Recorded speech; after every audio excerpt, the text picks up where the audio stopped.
It's the Silver Fox office for the box office foxes. It's the Silver Fox office with Elsie and Mike. Hi, and welcome to the Silver Fox office, where we are on a quest to find the foxiest old guy in cinema. I'm Elsie. Hi, I'm Mike. That was the slowest read. I feel like you were being really thorough. I don't know if anyone's been able to tell in listening to this. I have a lisp, and when I saw that I was going to have to say foxiest, I just knew I was worried about it, so I was sounding out those syllables. You've done it before, though. I know. Maybe it was because I was reading off a script there. Maybe. I will ruin the illusion. Well, peek behind the curtain. I pay no attention to the man behind the candelabra. I sometimes have to read the script because I keep forgetting what our intro is. Yeah, I'm just imagining what's his face in Wizard of Oz? Liberace. My brain was saying Puccini, and then it was saying Pavarotti. I always get Liberace and Pavarotti mixed up. Very different. They're very different, but one's opera singer, and the other's flaming queer. Why can't they be both? I mean, to be fair, I don't know anything about Pavarotti's personal life. He could be a flaming queer, but I don't. Maybe that'll be one of our folks. The Pavarotti episode. The Roddy cast. Yuck. Okay. So, Mike. Yes. What have you been up to? You've seen any good films lately? I've seen a couple of films. But a lot of my spare time, I'll be honest, has been spent playing Age of Mythology Retold. So I wish I knew what that was. Did you ever play Age of Empires? No, I don't know what that is. Cool, this is gonna go off real well. So Age of Empires was like you pick a ethnicity or a country or whatever. That's not what I thought you were gonna say. Well, I was trying to think of what the actual word was, like a culture. Okay. So like you can be Egyptian or I don't know I can't remember British? what the other ones are. Yeah, probably, or Greek or whatever. So you pick one, Okay. and then you like fight battles with the other people, and you like build up your civilization, and you know. Fun. It's real fun. And so I was playing that on the Xbox, and I was like, oh, I wish they had Age of Mythology, which was an old game that I loved that came out in like 2000. Played it a lot as a kid, and then relatively recently they released. They did it. They heard you. They heard me. They heard my prayers. Zeus heard me. And they released a remaster of Age of Mythology, which is basically Age of Empires, but there are also gods. So you can be cool. Egyptian, Greek, or Viking, and you get to like choose your patron gods. And so, you'd be like, oh, I want to upgrade, so I'll go with Apollo. I'll worship Apollo this time. Really fun. That actually does sound like unironically very fun. Yeah, so that's been consuming a lot of my time. Otherwise, I've continued with my Alien watching. So I watched Alien Resurrection. Beetlejuice. Oh, I saw Beetlejuice. So we saw Beetlejuice. We watched Beetlejuice the first one, and then we watched Beetlejuice. What did you think? Okay, so I need to preface by saying, when I was maybe 12, 11 or 12, my folks were like, oh my God, you've never seen Beetlejuice. And I was like, well, obviously not. So we went to a cash converters and we bought a copy of Beetlejuice. Gorgeous. And I watched it one summer holiday. And I became obsessed with it. I thought it was one of the greatest films ever. I thought it was so good. I used to watch it all the time. So then when I heard they were making Beetlejuice, I was quite excited for it. Yeah. Saw it. I really liked it. Yeah. I thought it was so fun. Yeah. I think movies, there are movies that are meant to be serious and meant to be taken seriously, and then there are movies that are just meant to be fun. Yeah. And I think that this falls into the latter category, and I think it did it very well. Yeah. I feel like Monica Bellucci was there for no other reason but to be sexy. Yeah. And honestly, can we blame her? No, Tim Burton has got to have a girlfriend in there somewhere. Can we blame Tim? Honestly, she served absolutely no purpose in that film. I think the last time he directed a film that didn't have his partner in it was Nightmare Before Christmas in 1993. Really? I think so. Because he was dating Lisa Marie for ages, and she was in Mars Attacks, and she was in Sleepy Hollow, and she was in Ed Wood, and then obviously Helena Bonham Carter. Oh my godfathers. I had no idea that he does this regularly. He's a serial offender. Yeah. That is because I swear I went to see it with my sister, as I do with most movies. And afterwards we were kind of walking to the car and we both said, what the hell was she doing in that film? Like, Yeah. what was her purpose? But there's also another preface to say, I messaged Mike about this the other day. I found out that when we get rid of, like, when we stop using laptops in my Yeah. family, my dad doesn't get rid of the hard drives. He's a real like technology guy. He keeps them. So it turns out he had the hard drive from my laptop when I was 12. I got a hard drive reader and I decided to read the files on the hard drive. There was a folder just full of pictures of Michael Keaton. I do not blame you. I was thoroughly obsessed with Michael Keaton as a 12-year-old. But then there was also, apparently I'd attempted to start a magazine and I found this magazine cover and one of the like article titles was just called Halle Berry Deals with Intruders. And I don't know what that means, but Halle, I really hope that you got to the bottom of that, because that must have been quite traumatic. The fact that it was a front cover headline in my magazine that never lifted off. So I had a similar history as you to Beetlejuice. But I grew up on it. So I don't remember a time having not seen Beetlejuice, because I would have watched it really very young. early, No. very, very early. I remember we had a VHS that we taped off the TV. Oh my God. And it had been slightly edited for TV. So now I can watch Beetlejuice and I can be like, there's supposed to be an ad break here. There's supposed to be an ad break there.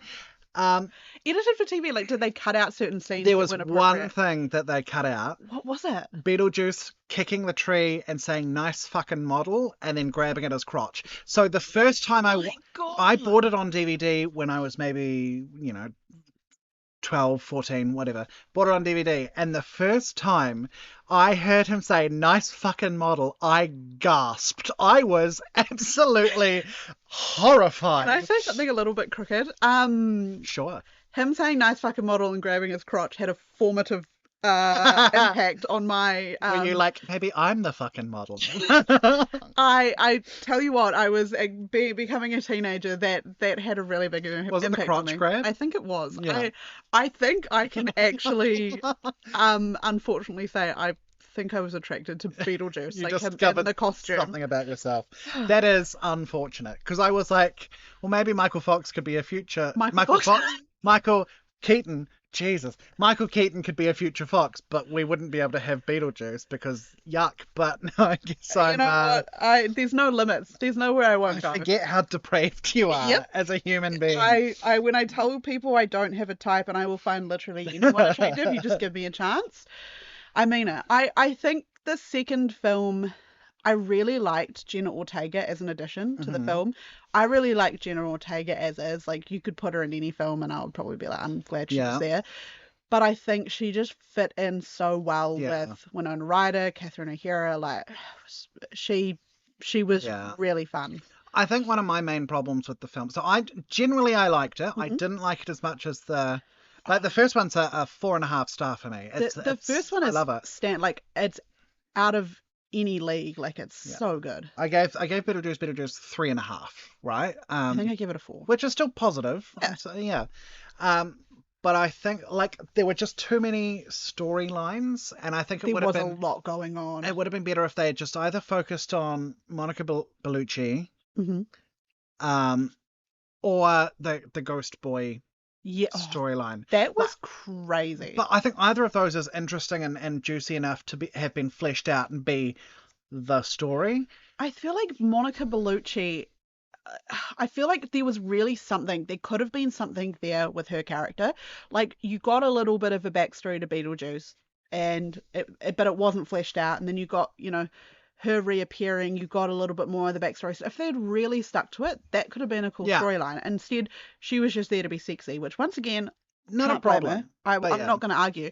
But no, I completely agree. There was a hell of a lot going on, because then there was also the storyline with, like, the dad who can't be in the film anymore because he's a pedo. That was the revenge fantasy on that guy. It's so funny though. They absolutely nailed that. Every time I was like, okay, this is gonna be it. They'd do something else, and I was like, damn, they just really like go, and 100% they should. Because Jeffrey Jones was in a lot of Tim Burton films as well. Yes. So Tim Burton is probably like, you know, he's my friend. He was my friend. I've got a. It turns out he's a fucking He's awful. Yeah. I also think because then there was the Winona Ryder and Justin Theroux storyline as well. Yeah. There was so much going on.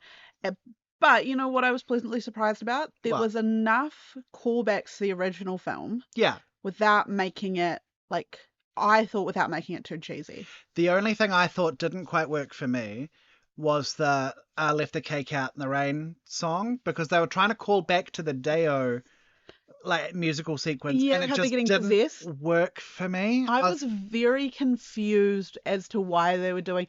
I will tell you this, I didn't even realize at the time that they were referencing the Deo dinner party scene. Yeah. I was like, okay, they're just singing and dancing. And then when I realized they were all being possessed to sing the song, I was like, oh, okay. I actually had wondered if something like that was happening, because in the original Beetlejuice, on the opening credits, in the middle of the theme music, it has the daylight come and me one go home. Yeah. Right? As a foreshadowing thing. And then in this one, they had Left the Cake Out in the Rain under the theme music at the start. So I was like, I wonder if they're going to do another thing like that. So that's just why maybe I connected those dots. But it just felt a little bit too try hard. Yeah, I liked that they had the Banana Boat song as like the children's choir singing it at the funeral. That's great. I thought that was really cool, and if they'd maybe like stuck with that, because it was like a reference, but it wasn't like an in-your-face one. I think one of the biggest things I appreciated about the film is obviously when Beetlejuice first came out, it was in the 80s, and so 88. There was less they could do with like graphics and things like that. Yeah. And a lot of the graphics in Beetlejuice were very similar. Yeah, they went out of their way to have practical effects and puppetry, and I loved it. It was really camp. It was really silly, and Michael Keaton can still play a little rapscallion like nothing other. He could still beetle my juice. He could juice my beetle. Juice my beetle. Who's up juicing their beetle right now? Shout out to you Beetlejuicers.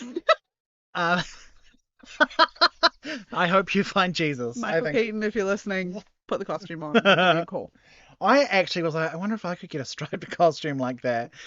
Not around me. No, I think you would rock like the striped suit. Yeah, slimming. I feel like, of course. Vertical stripes. Yeah, why not? Absolutely. Okay, we're back. The windows are shut, not the curtains. I accidentally said that Mike was shutting. Right after Elsie asked me to put on the Beetlejuice suit, she asked me to shut the curtains. I'm scared. Your neighbours are going to be like, whoa, plot twist. What's Jared going to think? Honestly. Jared, I'm sorry. Again, I kick him out of the house. So you can put on the suit and shut the curtains. Yeah. No, we're joking. But one more movie I want to talk about. I know I've been going for so long. No, go ahead. Have you ever seen Repo the Genetic Opera? I haven't, but my sister was obsessed with it for years. Yeah. So I introduced Jared to Repo the Genetic Opera. And, it's such a time. It is a ridiculous movie. And I never know if I like it or if I don't like it, but I love it, if you know what I mean. Like, it's either one or the other. There's no in between. It's just so batshit. And I'm like, there are so many good ideas in this that whenever there was an opportunity for them to pick a good decision or a tacky decision, they just kept going tacky all the time. Right, which is what you want out of films. I highly recommend watching it.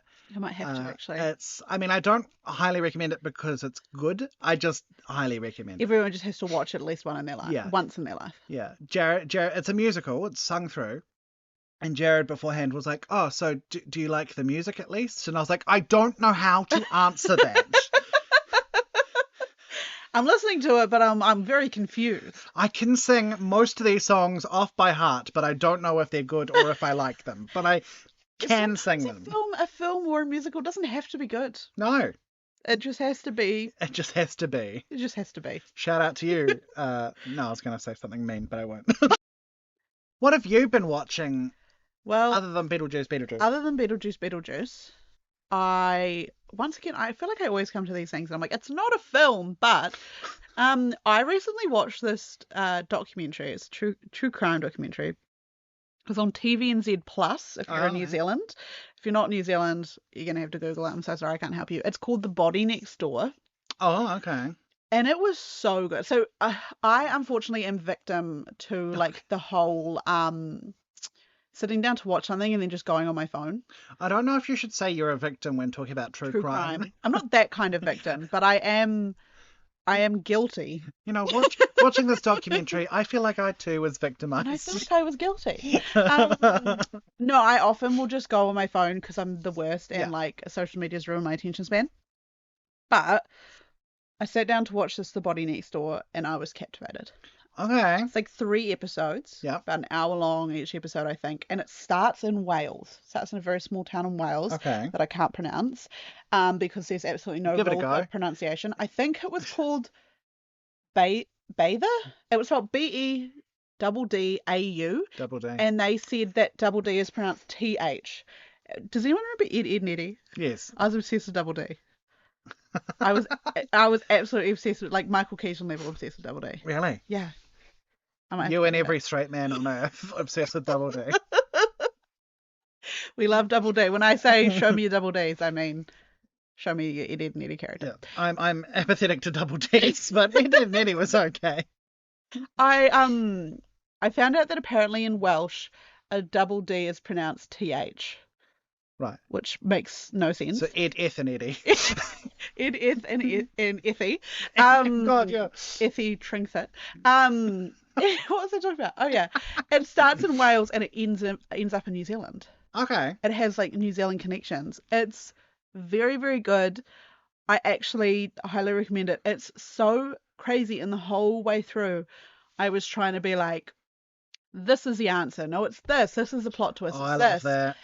And I was wrong every time until maybe like 30 minutes before like the end of the whole thing. Mm-hmm. So I highly recommend you watch that because it was really good. I am a tacky true crime fan, so watch it on TVNZ Plus. It's because TVNZ Plus is free and there's a lot of good New Zealand film and television on there.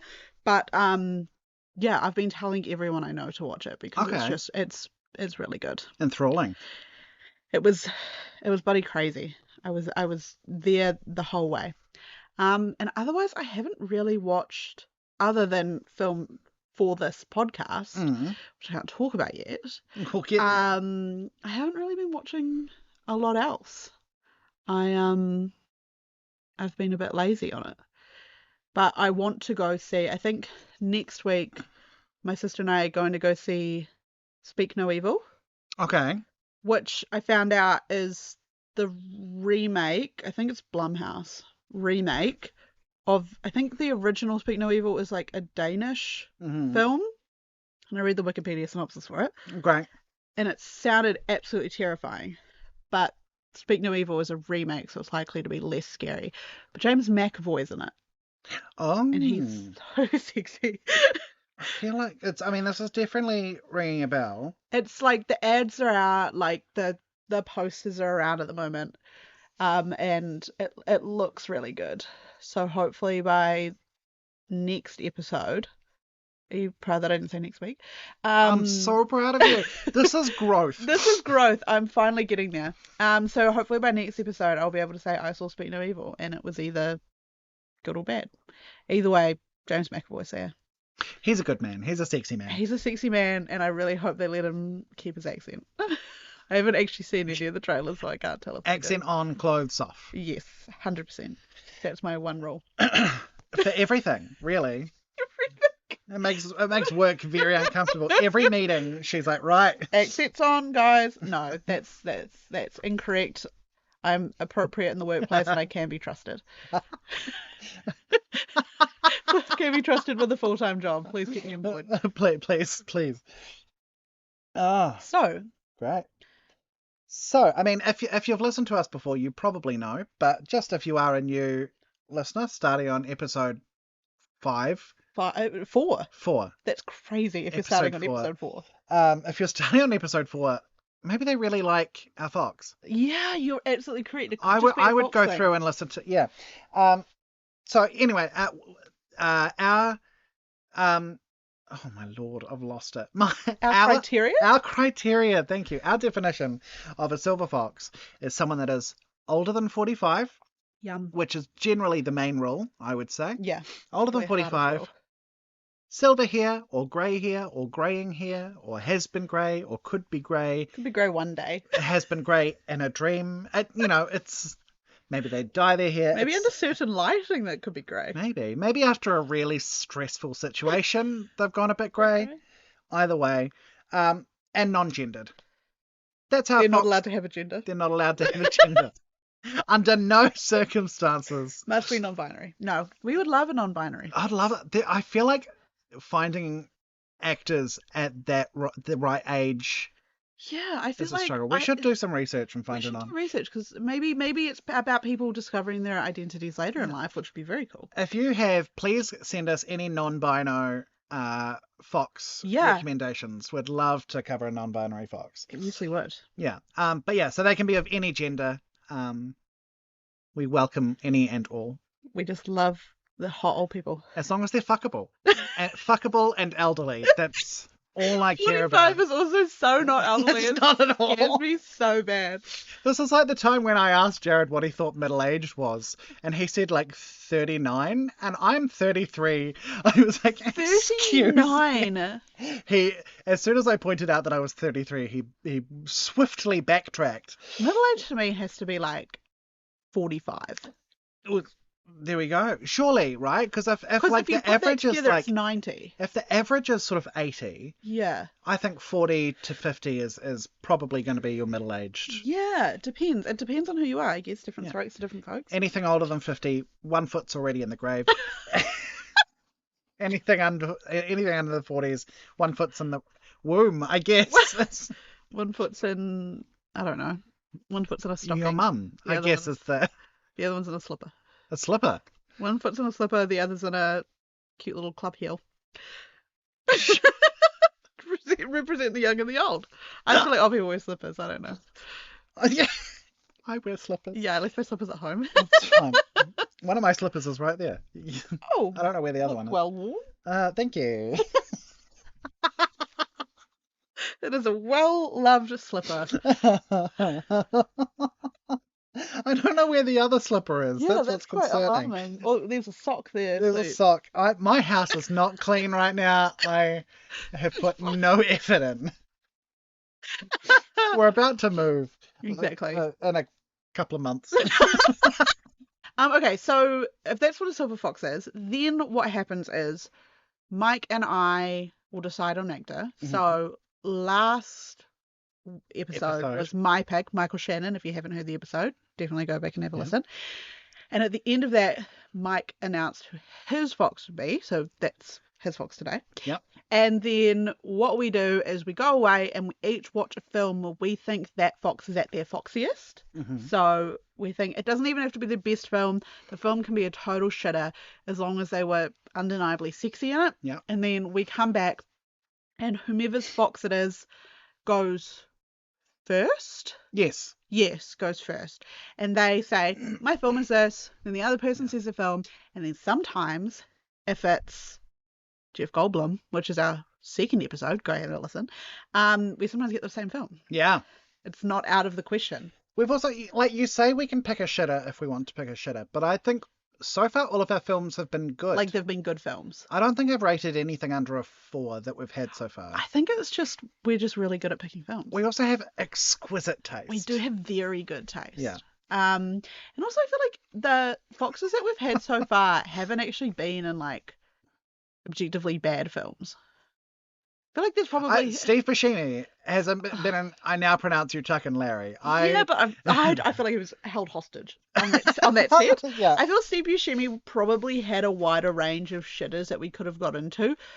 It just so happened that he was sexiest in the better films. But I mean, he is sexy in all of his films. Yeah, he's like... I would have sat through I Now Pronounce You Chuck and Larry just to get one look at that guy. I feel like we should watch that film together. I've never seen it. You shouldn't, but I feel like we also We're should. going to have to. Yeah. So, Mike, do you want to recap us from last episode? And also, they've seen the title, they know who it is. But who's our silver fox today? Our silver fox today is...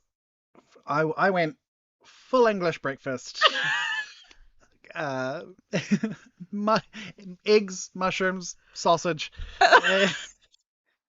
And of course, Kevin Bacon. I picked Kevin Bacon. Mr. Bacon. What a the man. that you are. What a man. He's a real icon, isn't he? He's a real pop culture figure. He is. What are your thoughts on Kevin Bacon? What did you think about him before I picked him? And after you picked him, I guess. I don't know. I always obviously like I said, he's a real figure. Like he's really memed. Same with Steve Buscemi and I guess Jeff Goldblum. But I'd never particularly been a huge Kevin Bacon fan. Okay. Like, I'd seen him in a few films, undeniable, he's a good actor, but he was never somebody that was on my radar. So when you said, like, Kevin Bacon, I was like, oh, wow, this is going to be a tough one. I'm going to have to really go looking. And I was pleasantly surprised by his filmography. Yeah. I realised he's been in a lot, which is why the whole 6 Degrees of Kevin Bacon thing exists, because he's got such an extensive filmography. I'm also thinking later on in the podcast we should play... Yes, we should. A couple of rounds of 6 Degrees of Kevin Bacon. And see how we do. I think that's a great idea. I would love to. Yeah. So I was having a look through. I'm going to say something so crazy. I don't think I'm as attracted to Kevin Bacon as I have been to our other foxes. Okay. So I was really like, I was Googling like Kevin Bacon X film and then being like, it's just not doing it. Not doing it for you. It was a tough. And then when I found my film, I was like, we're in. We're okay. We're away laughing. We're cooking Locked and the loaded, gas. baby. We were locked in. But obviously, Kevin Bacon means a lot to you. Yeah, he's someone that I grew up really quite fancying. I think he's a good looking man. He I also is. there was a while where I got him confused with John Bon Jovi. Like, I think John Bon Jovi... Actually real, now that I think about it too, real. I think John Bon Jovi appeared in an episode of Ally McBeal, and Yes. I was like, oh yeah, and then I saw a Kevin Bacon thing, and I was like, is that John Bon Jovi? And it was Kevin Bacon. I mean, close enough. But he was present in he was present in at least one film, which was very much like it awakened something in me. Which film was that? Or was that going to spoil? Maybe I might discuss that later. Oh my god. Yeah, so I think he's a good-looking man. He also appeared in an episode of Will and Grace, and he was brilliant in that, where the character Jack was stalking Kevin Bacon. Real. And then he stopped stalking Kevin Bacon, and Good then on. Kevin Bacon got upset that He wasn't being stalked. Yeah. We've all been there. Yeah. So he's just always seemed like a cool dude. He definitely seems like a great guy. Yeah. Like, he seems like I mentioned in the last episode that I know that he's married to Kyra Sedgwick, Yeah. who is a very good actress, great actress even. And they often like post little videos together on Instagram, and they just always seem very happy. Yeah. It's usually them dancing or singing. That's very cute. It is quite cute. Yeah. So should I? I think you should let us know what your film is. Okay. So look, I have this problem every week where you come pick- with one and you I pick come with two. Should have known this would happen. I'm so look. No, the more the merrier. I actually watched 3, and I was like, okay, one of those is not. One of them it's has to not be an that one. honourable mention. Yeah.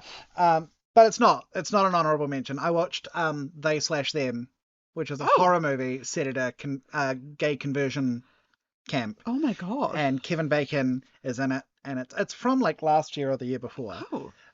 And so he wasn't very sexy in that. So I watched it, and as part of this, but I didn't. But didn't make the cut. I rated it at the time. He's not sexy in it. Also, not a good film. Oh, okay. Like, not as bad as I thought it was going to be, and its heart, I think, is in the right place. Just not. Yeah. So my 2 films, they're both horror movies. One of them might be mine then. Okay. Oh god. Oh. Okay. I don't know which one to talk about first. They're both horror movies, so I guess I'll talk about the one that was a sexual awakening. I think I know what me. it is. He is naked in it for a decent amount of the film. Okay, maybe it's not. Hollow Man from the year 2000. Okay, that's not my film. I've never heard of He is naked in it a lot, and he is an absolute creep. He's I might awful. have to watch it for other reasons. I enjoyed it. And the other one, I had to watch it on Friday the 13th. It's Friday the 13th. It's my film. Yay! Done It's it happened again! Oh, what a film. What a film. Jared had never seen it. So I was like, it's Friday the 13th. Kevin Bacon, we've got to watch Friday the 13th. Oh my God. Which was not intentional when I picked Kevin Bacon. It just fell into place. It lined up, the stars aligned. Yeah. Okay. Well, what did you think of Friday the 13th? Let's lock that in. So I remember having, I have these like real vivid memories from my childhood of my folks letting me watch horror movies really young. Because my mum really liked horror movies as well. She liked scary movies. So I remember Linda, pop off.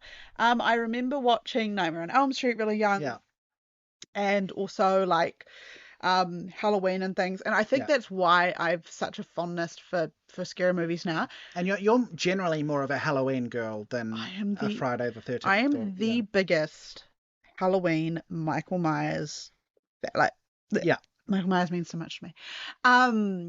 I remember watching Friday the 13th as a kid because, spoiler alert, the bit at the end with she's in the boat. Yeah. And what's his face pops out of the water. Holy shit. Did you just say what's his face about Jason Voorhees? Well, you know the guy. How dare you? Show him when the JCV respect. JCV pops out the water. Look, when he comes at you with a machete, I'm not going to stand in his way. I'm just going to be like, you know what? I'm going to call my man's Michael for backup. So listen, we'll put them off against each other and we'll sit and watch. I remember watching it when I was young, but I hadn't seen it for a while. Mm-hmm. And I think the first time I watched it, I had no idea who Kevin Bacon was. So when I was doing my research about what film is that, and it was like Kevin Bacon's in Friday the 13th, I remember the camp counselors were really sexy in Friday the 13th. So I was like, we're away. All of them. And not just Kevin Bacon. Who's the guy with like the curly hair and he's topless and he's wearing a bandana? There are two of them. There's Bill. He's got the blonde hair with the glasses, the curly hair. Oh, Steve. I have no idea what his name was. Yeah, Steve Christie. Yeah. He was so fat. The owner of the... Yeah. I saw him come on screen and I was like, Jesus Christ. I think I had to pause to get close to the TV. Yeah. But objectively, good slasher film. Yeah. Like, as far as set at a camp, middle of nowhere, teens having sex, getting killed for it. Like, I think that was like the original. So, you know, like in Scream, how one of the rules is like, don't have sex. Yeah. This was like, it pioneered it because, you know, somebody dies because people are having sex and not watching, and then so on and so forth. It fully ripped off Halloween. Oh yeah. And Halloween, a lot of the characters did have sex and then die afterwards, but John Carpenter didn't.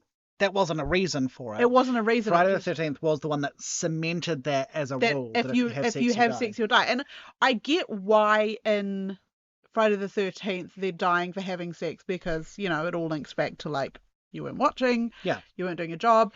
Whereas Halloween, it's just completely coincidental. Exactly. That they're having sex and dying.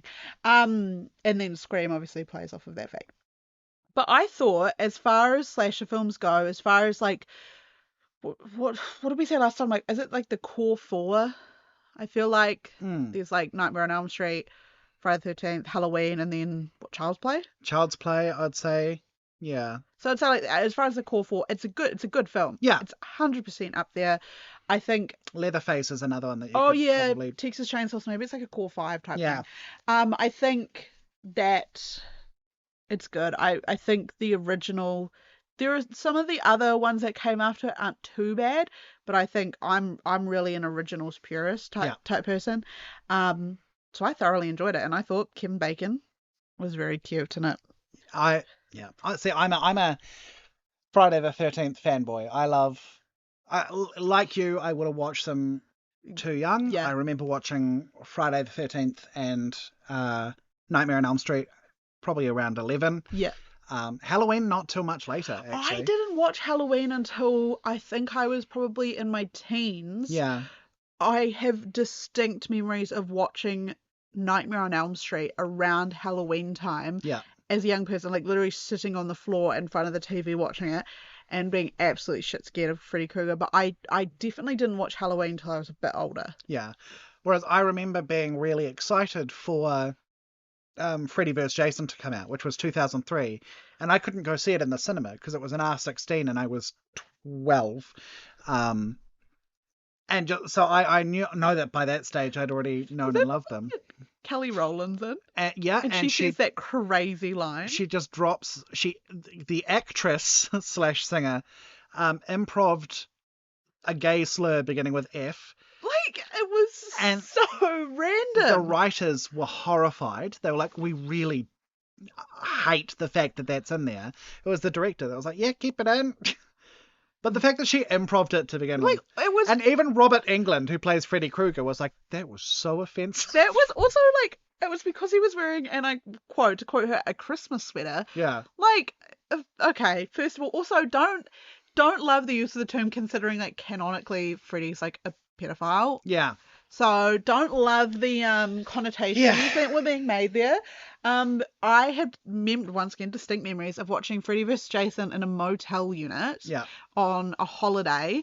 And I remember it so strongly.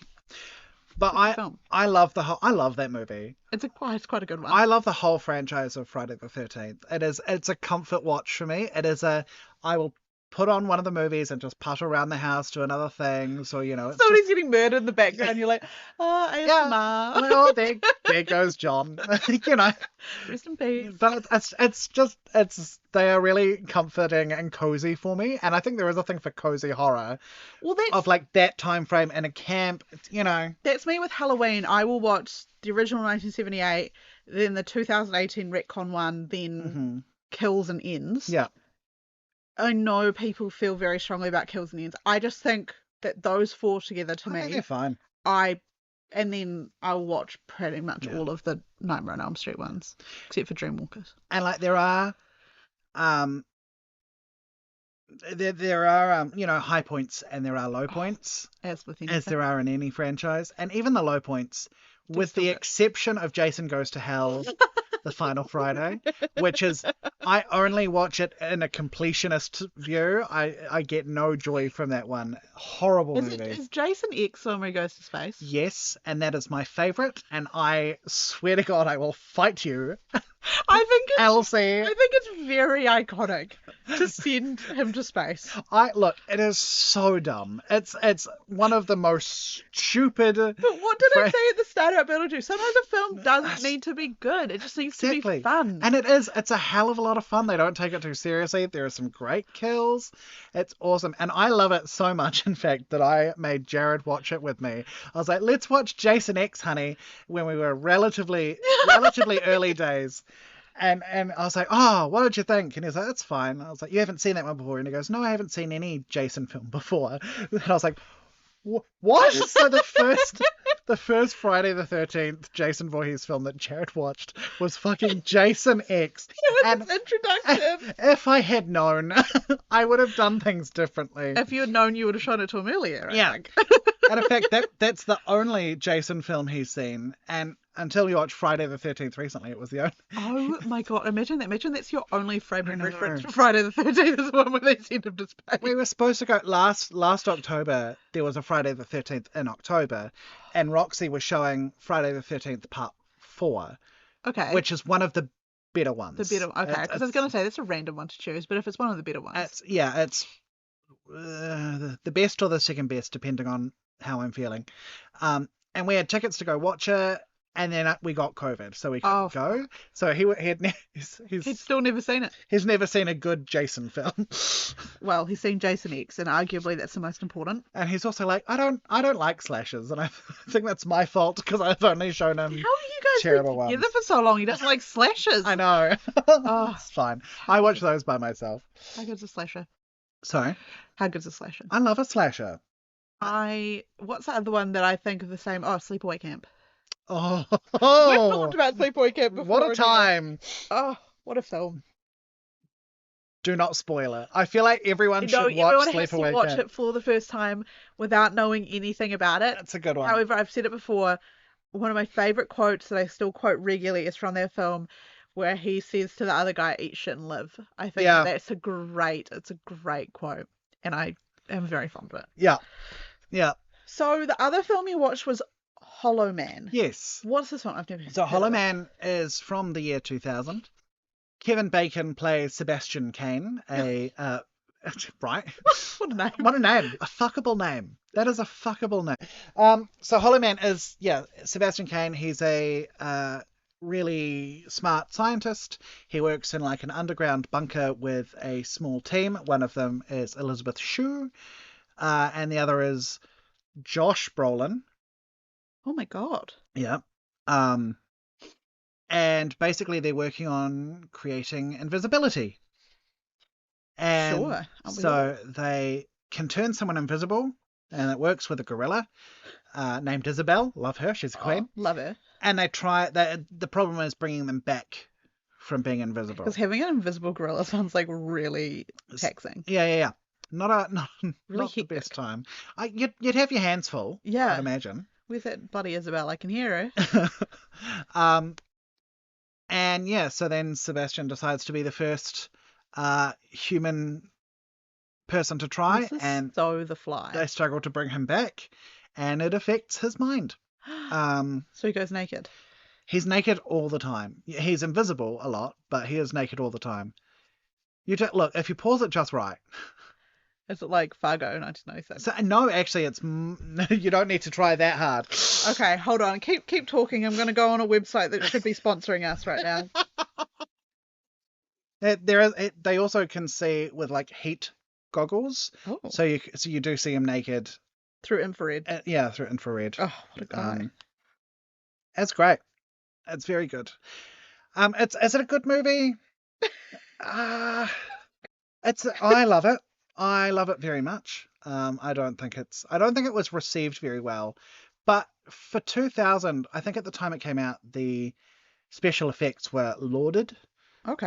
And I think watching it, they're still not bad. The effects still hold up Could be worse. enough for a film from 24 years ago. He's in the nutty in a lot of things, I'm not going to lie. He takes his clothes off often, and He's not afraid of. you know what? He is. We thank him every day. We're better for it. Whoa, sorry, I just saw his little wiener from. Not little wiener, I didn't mean No, like that. little's pretty diminutive. There's no Hollow Man. Maybe I've missed it. A to Z Nude Man, please sponsor us, does not have. Oh yes, he does. I scrolled past it. I was so. Oh my god. Oh, he really does, doesn't he? So sorry, Kyra Sedgwick, for looking at your husband like this. I mean, if it helps, you'd also look at Kyra Sedgwick. Oh, 100%. Whoa. Okay, I've just seen the infrared one. That's crazy. Now picture that, but like moving in motion. Oh my goodness. Actually, no, they have a little video clip. I'm just going to watch the little video clip. Give me 2 ticks. This is good audio. This is great audio. Everyone wants to listen to a podcast where somebody just like watches video. You're just watching porn on a podcast in my living room. Well, unfortunately the ad is porn, so I'm just going to cover that with my hand because that's actually crazy. I did not need to see that. Oh yeah. The graphics of this film aren't too bad actually. This guy's got these crazy little goggles on. This is. Oh wow. Okay, yeah, I don't need to see that. It looks like a good film. It's not a good film, but I love it. It sounds very reminiscent of The Fly. It does. Scientist. I'm going to be the first to do this, therefore. Because isn't it one of like the foils of like a good sci-fi film is like the scientist who is so obsessed that they want to test it on themselves first. They don't even care. Well, with him, it's less that he's so obsessed about wanting to get it right. It's that he's really arrogant and wants to be the first. And he keeps calling himself God, That's crazy. Yeah. I do recommend it's a fun watch. Don't go into it expecting quality. It's a lot of fun though. A fun little watch. Yeah. Well, between Hollow Man and Friday the 13th. Yeah.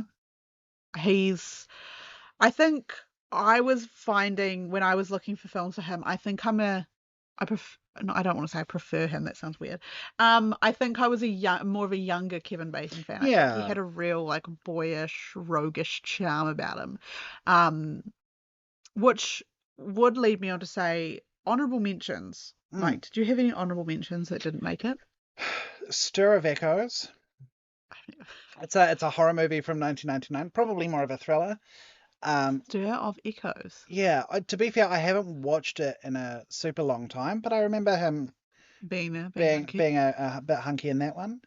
From like 1999, and it's about he sustains a head injury or something and can start seeing ghosts. Let's go through it.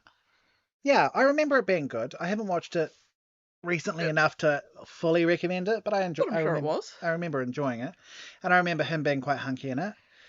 And of course, now I've never seen this film. This is just based on images. Footloose. I've only watched the remake Footloose with Miles Teller in it. Of course you have. It's so shit. That does not surprise me. The remake was so shit, but also what was more boggling to me, what boggles the mind, was that the plot didn't change. Like, the plot is crazy. Yeah, isn't it that they don't allow dancing? The town or has something? banned dancing. I mean, if I owned a town, I would probably also The ban dancing. crazy thing is, like, and once again, my only frame of reference is a new one. Like, the guy Ren, I think his name's Ren, he like goes to this like place where he's fixing up cars and he plugs in his iPod Nano and he like plays this music and he's like jumping around, he's swinging off things. But basically, he's like, he comes to this town, dancing's banned, and he's like, fuck it, I'm gonna dance anyway. You can't stop me. And I was like, watch out. So I can imagine Kevin Bacon making it work in like what, the 80s? Yeah, I think so. That would work. He's a good-looking man, and he's a charming guy. He's a good dancer. Yeah. But the premise of Footloose is absolutely fucking bananas. But yeah, I think my problem with it is that I hate dancing. Like I have to do it because I do musicals, and I hate doing it in musicals. I hate doing it in my personal life. People are like, dance, and I'm like, no, it's not. I love going dancing. I know. I just don't find it fun at all. And I feel like whenever I'm dancing, I'm going through the motions to make other people happy because they want me to dance. But I hate it. I genuinely. One of the things I always hated about going out to any sort of club, and there'd always, like, certain kinds of clubs, and then there'd be, like, a middle-aged woman always coming out, like, come dance, you're just sitting there, come dance. I'm like, leave me the fuck alone, Beverly. I don't want... I am that middle-aged woman. Actually, I'm not somebody that's like, come dance. Like, if I am the person in the club that is dancing, that I have had multiple people come up and be like, can I dance with you guys? You look like you're having fun. This happened the other week because we were doing the robot in the club, and everyone was like, I haven't seen somebody do the robot in ages. And it's like, well, stick around. Well, beep boop, motherfucker. You'll see it many times tonight. But so I would be in favour of banning dancing. You would be the anti-Footloose. I would be the villain of the You would piece. go to a town and be like, ban dancing. Everyone stop, for the love of God. Leave me alone. I highly recommend you watch the original. I haven't seen it. But I highly recommend you watch it and then you watch the new one afterwards. Okay. Because the new one is I say new one, it came out like 2011. It's really bad. Like, even Miles Teller in a cowboy hat couldn't say that. And you love Miles Teller. I do love Miles Teller. You love him. I know that so I've heard allegedly he's not a great guy. Oh, really? I've heard that he can be quite a dick. Oh. I remember reading this, I think it was Variety. This journalist from Variety spent the day with him to do like an interview, and like I was reading it and I was like, this guy sucks. Really? Like, he was like, they go to the thing I distinctly remember is they go to like a cocktail bar to get some drinks or whatever, and his cocktail arrives in like a highball glass, and he's like telling her like multiple times that that's like what his dick looks like he's got like a highball, and I just remember being like, this guy just sounds awful. I'm just looking up a highball glass. Everyone get your phones out and Google a highball glass. A to Z men. Highball glass. A to Z men nude highball glass. But yeah, I've heard from quite a few people that he's a bit of a douche. But that's just like a glass. It's just like a straight up and down. But it's like the tall one. Yeah. It's quite thick. Okay. I once knew a guy with a penis that was shaped like a Fanta bottle. What? Yeah. Really? Yeah. A Fanta, like it had the thing, and then yeah. Oh my god, that was weird. Yeah. Yeah, that is really weird. Yeah. Oh my god. That's outrageous. Shout out to you. Not gonna say your name. Not gonna say your name, but shout out to you anyway. You know who you are. So my honourable mention.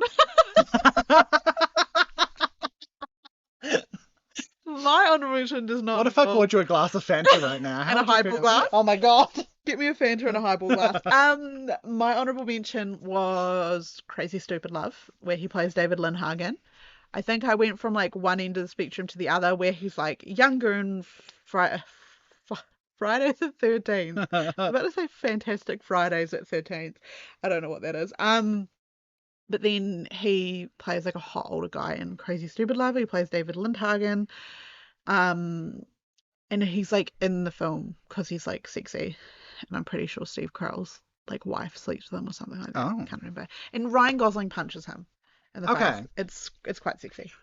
I've never really found the appeal for Ryan Gosling, I'll be honest. I- Doesn't do a lot for I me. 100% didn't, and then I saw him in Barbie, and I was like, okay, I kind of get it. I think it was more like the Barbie press tour stuff, where I was like, oh, this guy's actually got a sense of humor. I find him charming. Yeah. And I mean, he is obviously sculpted and he is, if I'm being clinical, he is a good looking He fella. is- He he just is doesn't light any fires under classically attractive. my whatever. I think I saw Drive, Mm. and I really liked him in Drive.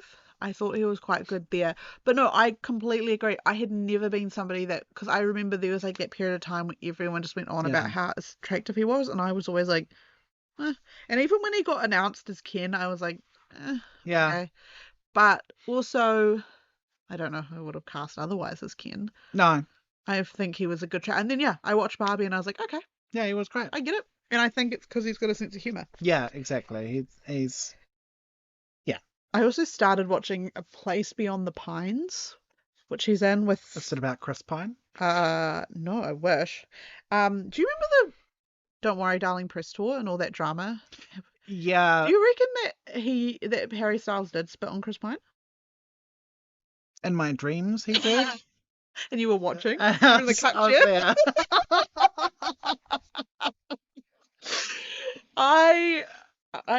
There was consent though. There was consent, it was Yeah, consensual. different. It was afterwards. Chris was like, do it again. It I remember Don't Worry, Darling and all that crazy press tour stuff.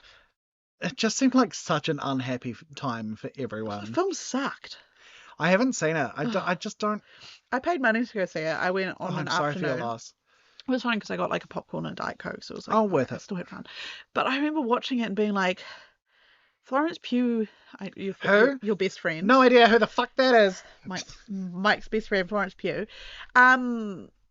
She is actually quite a good actress. I watched a film with her in it the other day. Actually, just reminded me. It's called A Good Person. It's her and Morgan Freeman. Okay. It was quite good. Did you think of me when you watched it? I was sitting there and I was like, Mike, I hate this.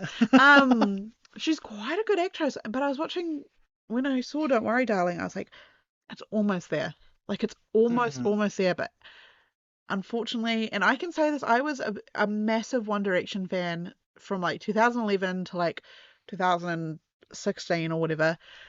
Harry Styles is such a bad actor. Oh no. The is only he? reason he was good in Dunkirk is because he had like one line.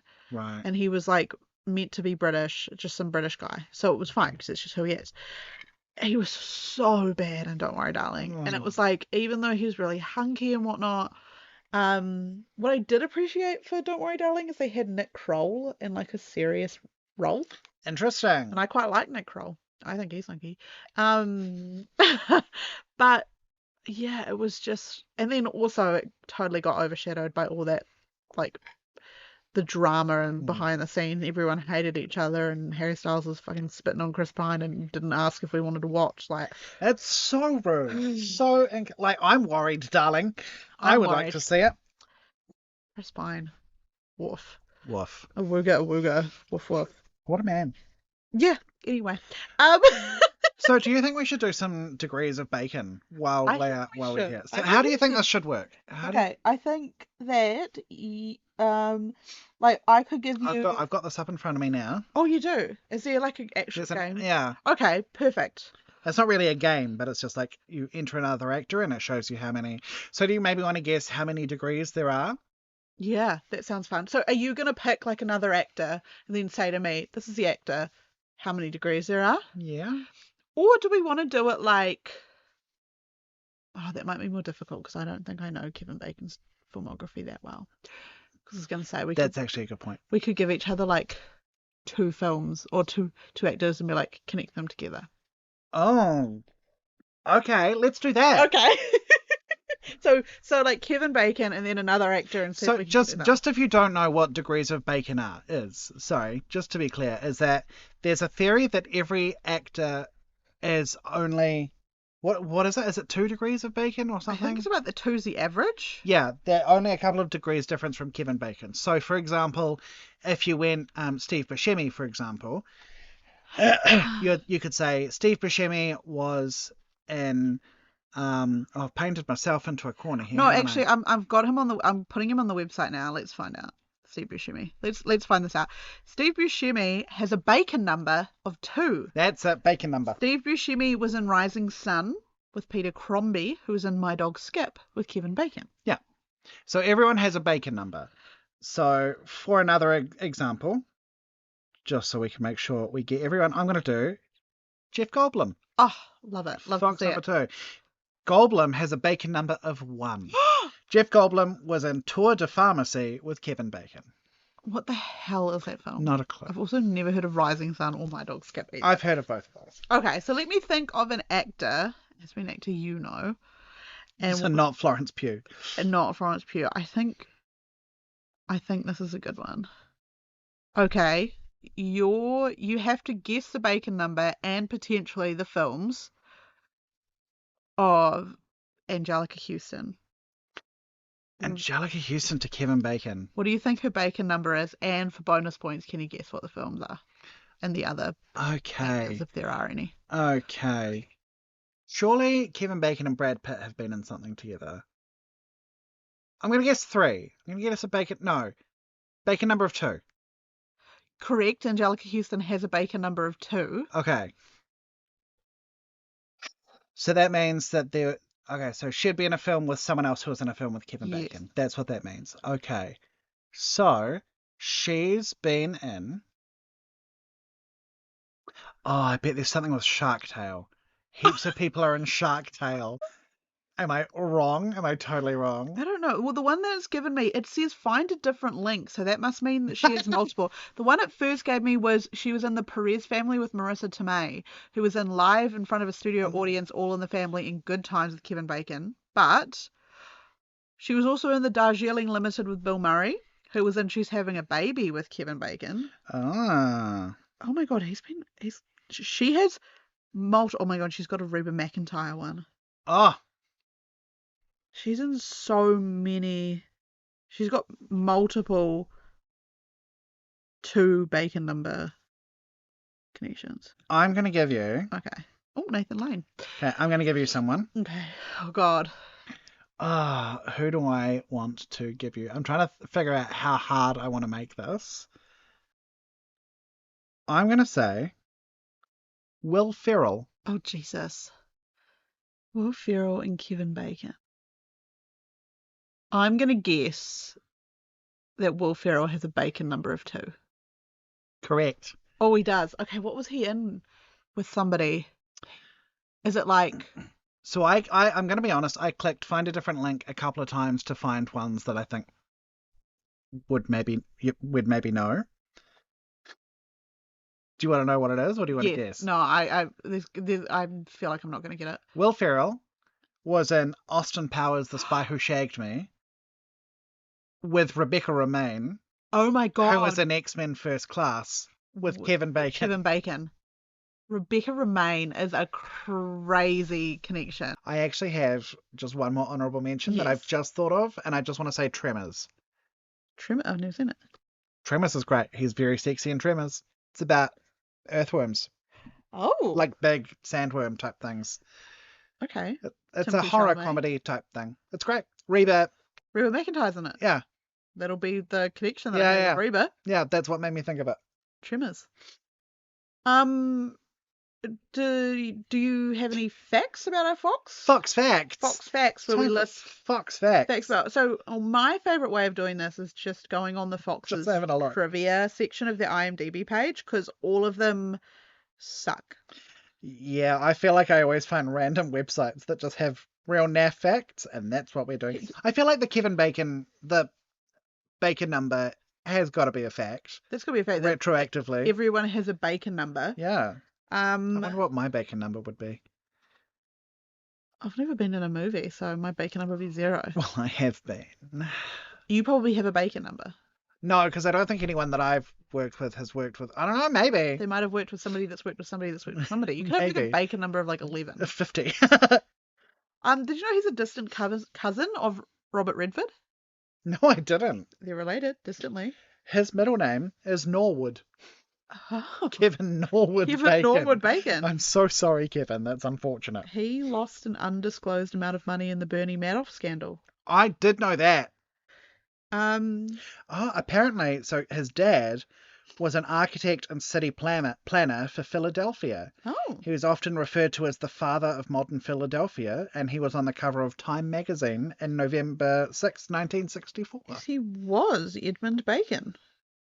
Kevin has a vacation farmhouse in Litchford Hills, CT. What's that, Connecticut? Yeah? He has appeared in 5 films that have been nominated for Best Picture Oscar. Oh, okay. JFK, A Few Good Men, Apollo 13, Mystic River, and Frozen Nixon. Mystic River's a good film. Frosted Nixon, sorry. I've read about Mystic River and I really want to watch it. It's a good film. Oh my This God. fact says he likes to keep his secret to a successful marriage to himself. Fair enough. He's like, I don't want anyone stealing Kyra Cedric. Every time I go there, this thing that's so important to me gets boiled down to a one-liner, and that sort of cheapens it. So I'm like, you know what? I'm done. He's a wife guy. What a wife guy. He's such a wife guy. Bless him. His line, I am a goddamn genius, is quoted in both Hollow Man and Trapped. Yeah. He's played a character named Jack in 6 movies. He loves that name. He once invited a musical group he met on the subway to his house. Oh, naturally. He likes riding the New York subway because it's the fastest point between A and B. And he heard an amazing a cappella band and invited him on to the thing, into his house. Apparently, like, you can see famous people on the subway, which is really funny. Which is just so random. When we were there, I saw Anderson Cooper. I made eye contact with Anderson Cooper. Really? You want to talk about silver foxes? Anderson Cooper's up there. Oh, yeah. If you don't know rugby, you're not going to care about this, but my dad was at the supermarket yesterday and TJ Perenara was there. Cool. And my dad's a massive rugby fan, but he Oh. stayed very calm. Well done. Anderson Well Cooper done, is Michael. quite hunky, isn't he? Your dad's name is Michael, My right? dad's name is indeed Michael. Got it. Oh, yeah, his kids are actors as well.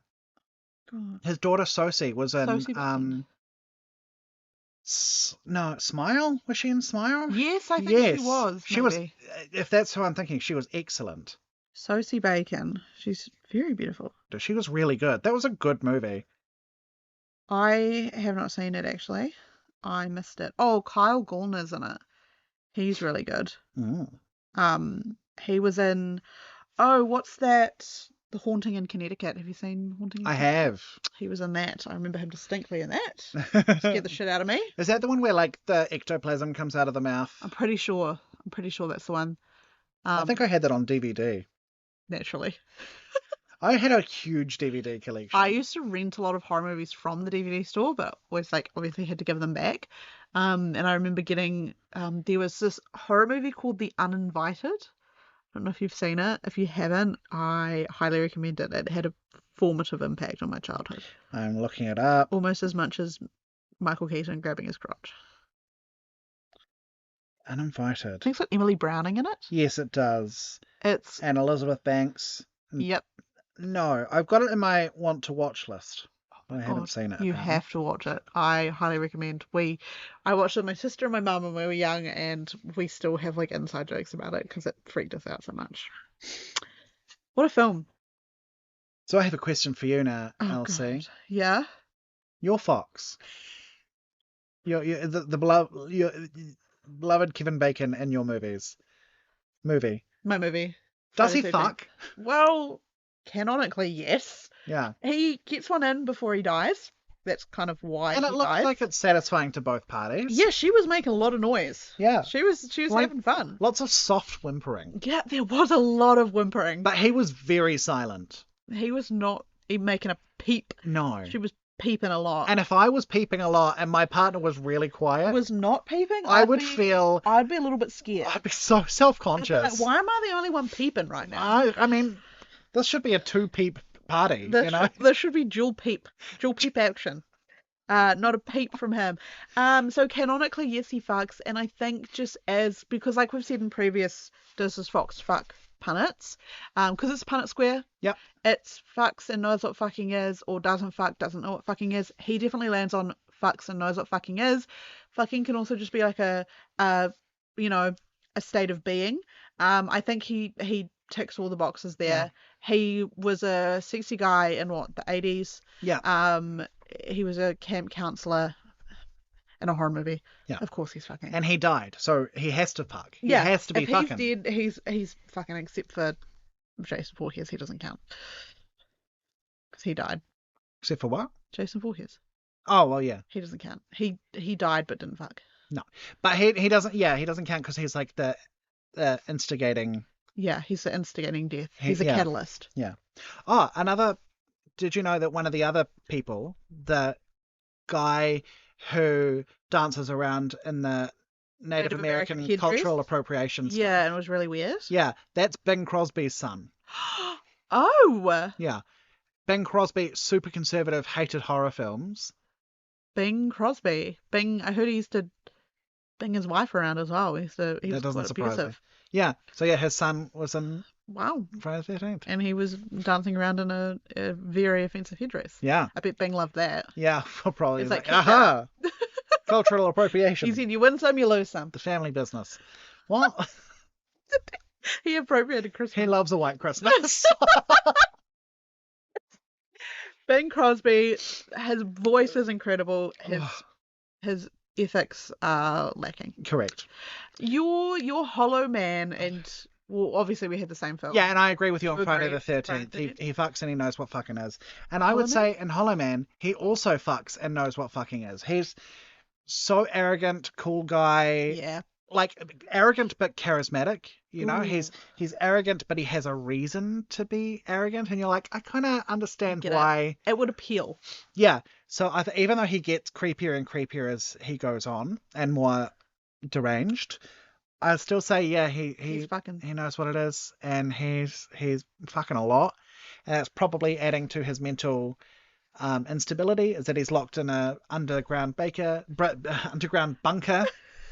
Underground bacon. He's underground. He's an underground bacon in an underground bunker.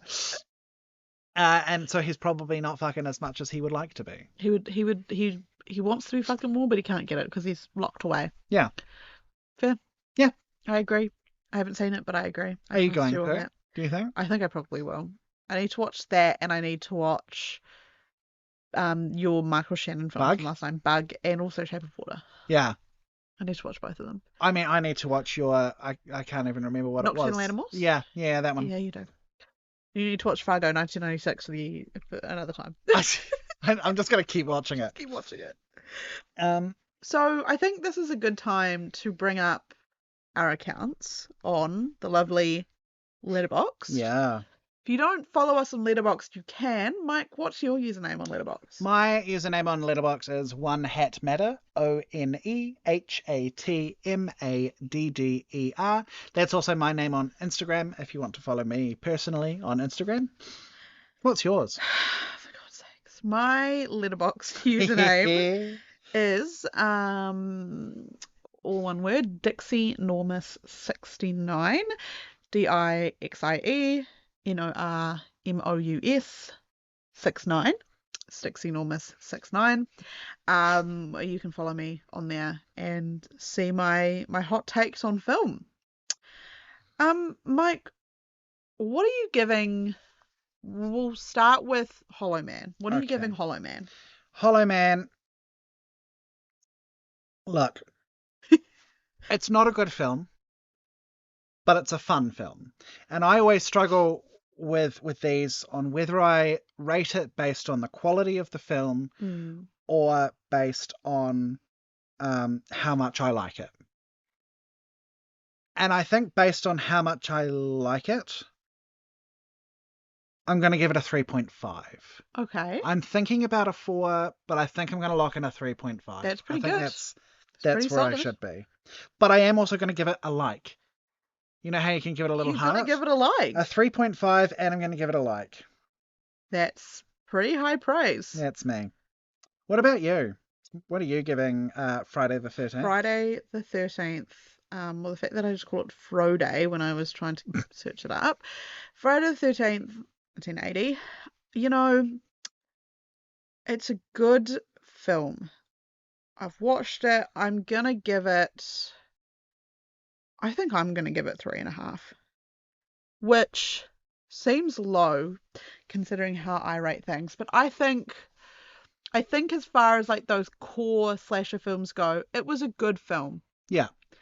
And I think it, you know, it was camp, it was silly, it ticked all the boxes for like things you should and or shouldn't do in a horror film. I think as it goes, it was pretty stand up. It's the most revolutionary film I've ever seen. No.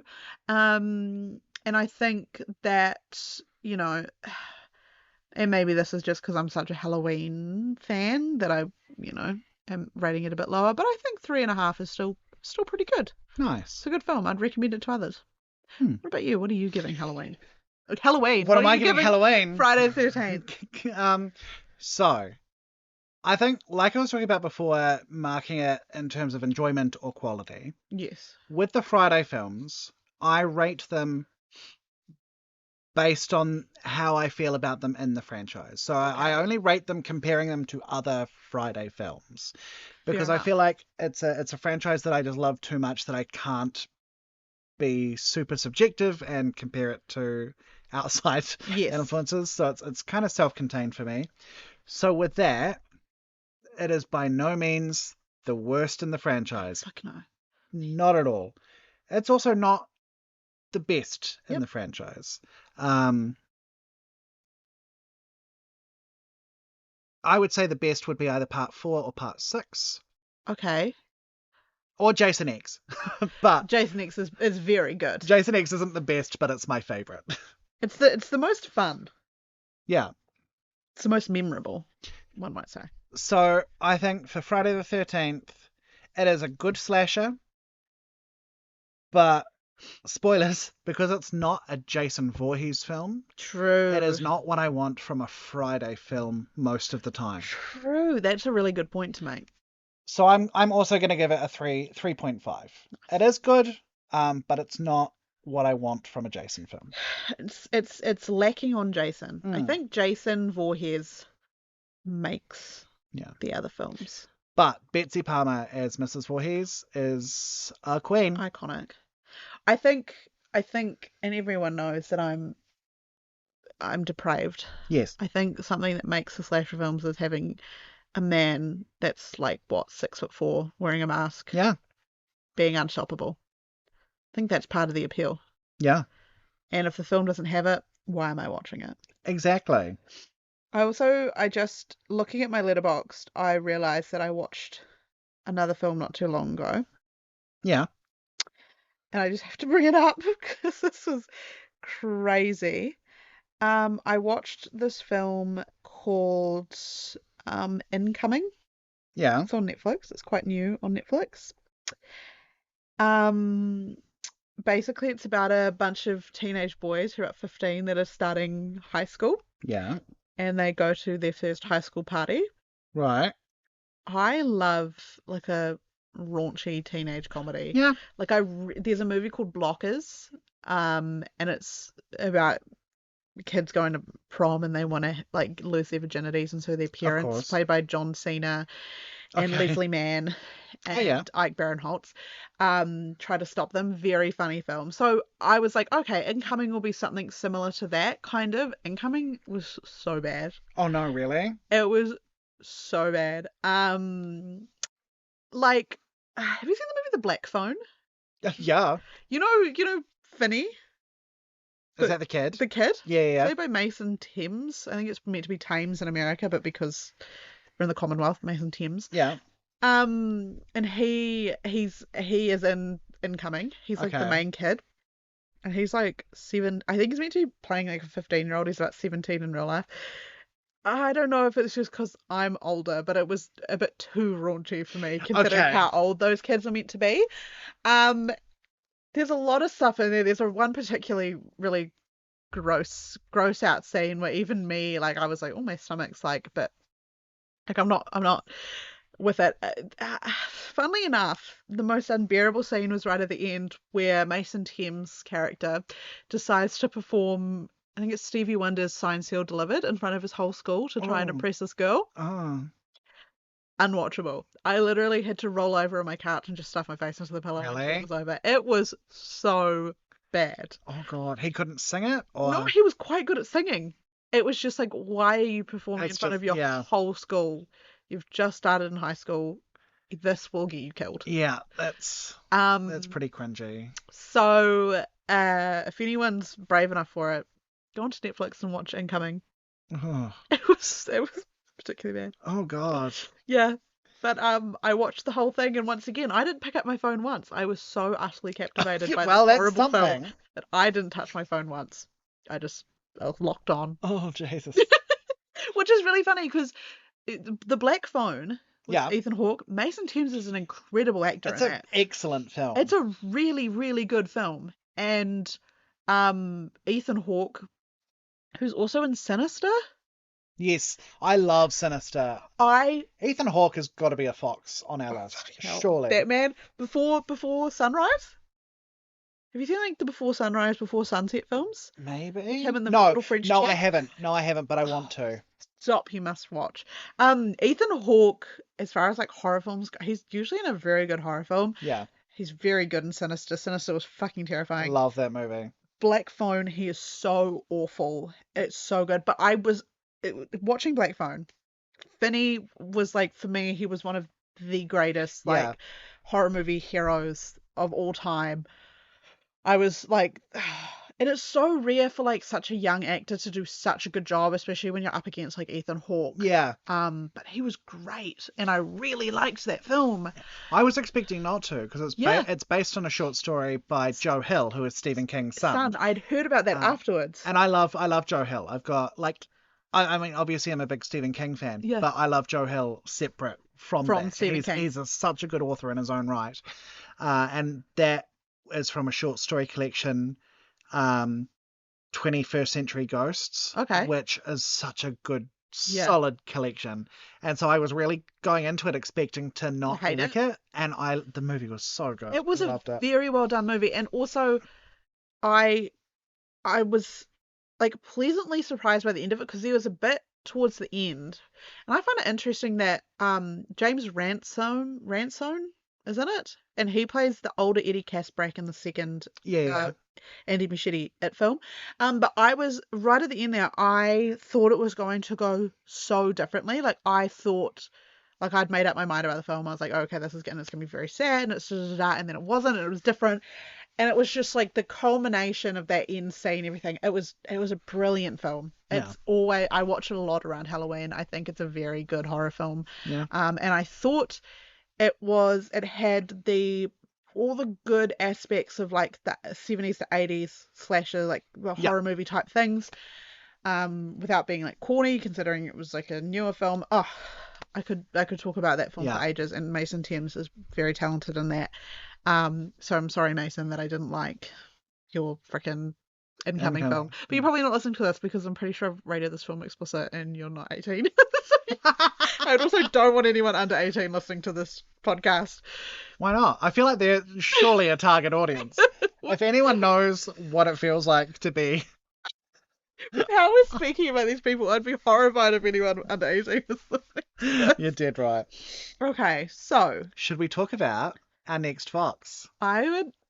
Yes, please. So, I picked Kevin Bacon. I picked the last one, so technically it should be LC's turn. But I forfeit. But we are going to have our very first special guest. Oh my god. So what we're going to do, the way we've decided this is because obviously a special guest picking a fox, we want them to be involved in who they're there to talk about. So we've got our guest to record a message, and I think this is how we'll do it from now on, is we'll be playing this message. Elsie and I haven't listened to this before, so we don't know who the fox is. I'm very excited to find out. So, Kia ora, I'm Cassandra Teese, and my silver fox is Kate Blanchett. Oh my god. Kate Blanchett, We got our first Lady Fox. our first Lady Stone Fox, Cold Fox. and on the she podcast. is a She's a fox stunner. of the highest order. I'm very excited by this. I'm Also, can we just say, Cass is on her own podcast? Yep, Cass is 1/3 of the host of Mixed Bag, which I think is like our sister podcast at this stage. They so kindly shouted us out on their last Yeah. episode and said some very kind things, including calling us funny, which Yeah. highest praise. It's so nice. So thank you very much for giving us a shout out. We have to repay, not just because you've done it for us, also because Mixed Bag is arguably a very good podcast. I mean, it is one of my favorites. I've been on there. I'm the foe of their podcast, so being nice to them is strange. No, I'm on there. I do their Halloween episode every year. It's so fun. So I love them very much. Please, absolutely go listen. Give them a listen. Just hear what they have to say, because also next episode we're going to have Cass. It's going to be so exciting. Yeah, Cass is cool. One of my favorite people. So we're very, very excited to have her. And our first guest in general is really cool. It's big. Yeah. And it gives me an excuse to watch all of Kate Blanchett's Every discography, single- filmography. Every single film that she's ever done. I think it's only right. I mean, I struggle to pick one. I'm going to come to the next episode with that. Well, I picked 5. I'm going to watch Ocean's 8 100 times and then not pick it for the episode as well. I'm just going to watch it for no reason. Yeah, it's just homework, right? It's just, but fun homework from your favorite teacher. Oh my god. This analogy is falling apart. I think it's true. It's homework that you want to do. Like for me, that was like when your teacher would be like, go home and write a story. Yeah. And I would overachieve. I'd write like 100 pages. I'm already struggling. I've already got 4 films in mind that I'm going to have to... Jesus. Oh, no, 6. Shit. I can't even think off the top of my head other than Ocean's 8, obviously. So I'm so excited to get on her Wikipedia Yeah. and just run through it. Oh, my God. I'm Oh, thrilled. what a woman. Kate Blanchett, the woman that you are. So, I think... we always forget to do this, and I have to add it in later, so I'm going to make sure that we bloody get it in now. Yes. We have social media. Yes, we do. And we remember it and check it. We love talking about it.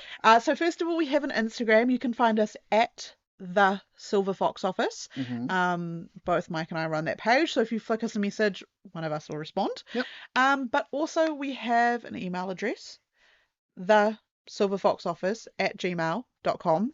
And if you want to send us an email, if you want to suggest us a fox, please do. We are so open to hearing foxes. We would love for you to suggest them for us to discuss. Comment them, email them, all of that. Just let us know what you're thinking. Yeah. Send us some feedback. Yeah. Be nice.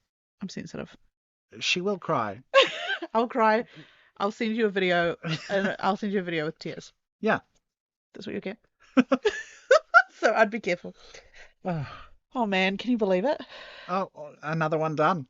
Another one done. Another one. And you know that's what? just- I think I've been really reserved with how much I've mentioned Steve Buscemi in this. I know. Like, he's in our hearts. We have brought him up. He's in our hearts and he's on my lock screen. Oh, he is. That's a good photo of him. Look at that. My phone lock screen is Steve Buscemi. I keep him close to my heart and my bed. We do also have just like, it's just our rule that we have to bring him up. I At don't least once. think I can have any conversation without mentioning him It is at true. least once. I talk about him all the time. It is very true. He means so much to me. He means the world to us. He's To the us. patron saint. He's the patron saint of the Silver Fox Office. He really is. Oh my god, what a guy. Also, sent Mike a picture the other day. He was in Ireland, I think, and he broke up a fight. Yeah. He left the pub to break up a fight, which, sexy. Sexy. And also, as of today, it is Sunday the 15th of September, which means just the other day was 9/11. Your favourite day. My favourite day. I sent you a message being like, It's your day. it's your day, happy day. In remembrance of the nearly 3,000 people who lost their lives. Yeah. But also Steve Buscemi, retired firefighter at the time, came back to assist in the recovery effort. It's his day. What a guy. What Jeez. a man. Every time I think about that, man. Just- Listening, I'm so sorry. We love you, Steve. We also didn't once mention Kevin Bacon and Steve Buscemi exploring each other's bodies. God, we were reserved today. Wow, so well behaved. We were so well behaved. We didn't even mention them like fondling each other once. But they must have. Were they in a film? What was together? their bacon number? It was 2.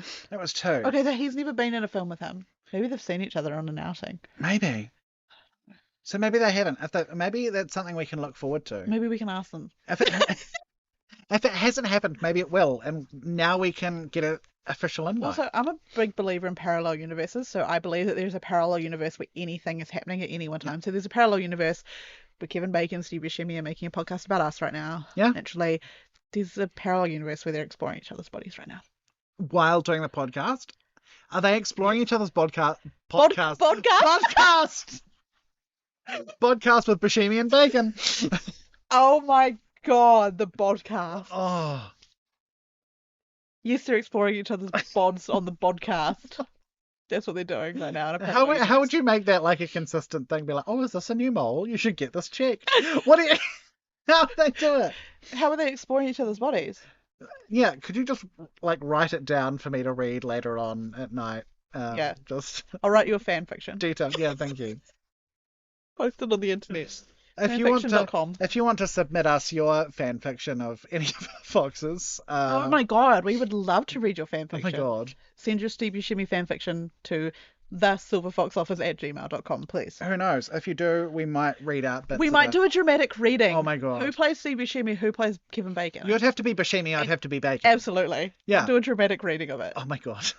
Actually, we should, after this, I'm going to go on the internet and see if I can find anyone's fan fiction they've made with any of our 2 foxes. Yeah. If anyone's written fan fiction with any of our 2 foxes, I will print it out and we will do a dramatic reading of a snippet of it. Oh my god. If we can find this, I will scour the internet. Safe search off. Eyes open. Heart hopeful. I would love to do a dramatic reading of... I feel like that's just going to be one episode of us just doing a dramatic reading of It'll be fan like a fiction. bonus episode. Bonus episode. bonus episode. Oh, We are 12 years Christ on old. a cracker. I think we're going to have to call it. I think so. So thank you everyone for listening. Thank you. Thank you for being here for the 4th episode. Yeah. Hope you're very excited. Next episode. To have a guest. And a girl fox. A girl fox. Lady fox. Girl version. Also, if you would like to be a guest on the podcast, let us know. We're open. We're obviously still exploring things, different avenues. Much like Buscemi and Bacon are exploring each other's bodies. So yeah, we'd love to. I've lost it. Sing out just- if you want to be involved. A to Z Nude Man, if you're listening, if you want to sponsor us, please get in touch at the Please. email address. Steve Buscemi, if you're listening, I love you. Also sponsor us and Come on holiday with me. yeah. You can't hog him, surely, I'll share him. unless he has Kevin Bacon's number, and Kevin can come find you. we can swap, right? Okay. We have lost the plot. Oh my god. Goodbye, everyone. Goodbye. Bye, good night. Steve. Good health. Love Bye, you. Steve. I love you. Steve Buscemi.